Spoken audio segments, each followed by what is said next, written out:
Ok, donc en quoi est-ce que cette réunion aujourd'hui était importante dans le calendrier du projet de la future LGV? Un grand ouvrage comme cela qui impacte beaucoup les territoires, qui a un effet à très long terme. C'est dans les processus français, un processus assez long, un débat public pour connaître, pour débattre et pour que tout le monde puisse s'exprimer sur l'opportunité de l'ouvrage. Il a eu lieu. Des séries de décisions de ministres pour se rapprocher du tracé final. Une est intervenue au mois de novembre 2011 et celle du mois de novembre 2011 a demandé au préfet de poursuivre la concertation sur 2 points. Quelle desserte en gare, notamment dans le secteur de Béziers et de Narbonne, premier point. Et second point, quel degré de mixité pour l'ouvrage, c'est-à-dire où est-ce que l'ouvrage sera configuré pour accepter à la fois du trafic grande vitesse et du trafic fret, où est-ce que l'ouvrage sera configuré seulement pour la grande vitesse. Donc aujourd'hui, consensus apparemment des collectivités concernées qui sont sur le tracé. Alors sur ces 2 points, il y a un consensus pour ceux qui étaient autour de la table. Il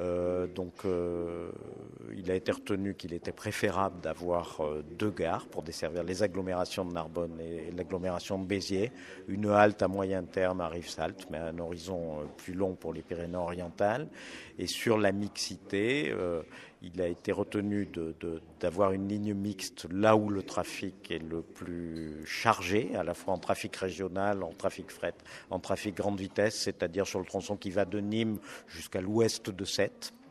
De prolonger cette mixité le plus loin possible, mais ça sera un arbitrage budgétaire de savoir si le choix est fait de l'est de Béziers ou d'aller jusqu'à Narbonne. Et au-delà, une ligne grande vitesse pour la traversée des Corbières, la ligne historique qui accueillera le trafic fret pour les prochaines décennies, 2020-2050. Au-delà, il sera sans doute nécessaire d'avoir un déplacement de la ligne actuelle, très proche de la mer, un transfert au droit de l'autoroute A9, le plus proche possible de l'autoroute A9 pour amoindrir l'impact sur les territoires. Ce que vous disiez, c'est que lorsque la décision a été prise en novembre 2011, on n'était pas forcément dans la même situation financière au niveau du gouvernement qu'aujourd'hui, avec tous les efforts qui sont demandés. Est-ce que les discussions portent aussi là-dessus? Est-ce que c'est en fonction de ce qu'on proposera que le projet sera réalisé ou pas? Ce qui sera financé et ce qui sera réalisable et ce qui sera réalisable et ce qui recueillera le maximum de consensus et qui apparaîtra comme mûr, comme projet. En ce sens, il était important d'avancer aujourd'hui ici.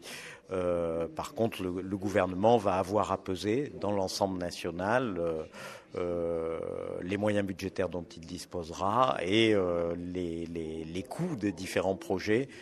Vous savez qu'il existe d'autres lignes grande vitesse en France en projet. Vous savez qu'il existe des projets fluviaux importants également. Donc le gouvernement va devoir choisir. Il sera éclairé par un avis rendu par Louis Gallois, commissaire général à l'investissement, et par une commission que préside M. Philippe Duron, qui est député du Calvados.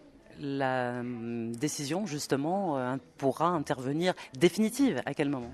Je rendrai mon rapport pour la question qui nous était posée, qui était partielle par rapport à ce que vous évoquez au début de l'année prochaine.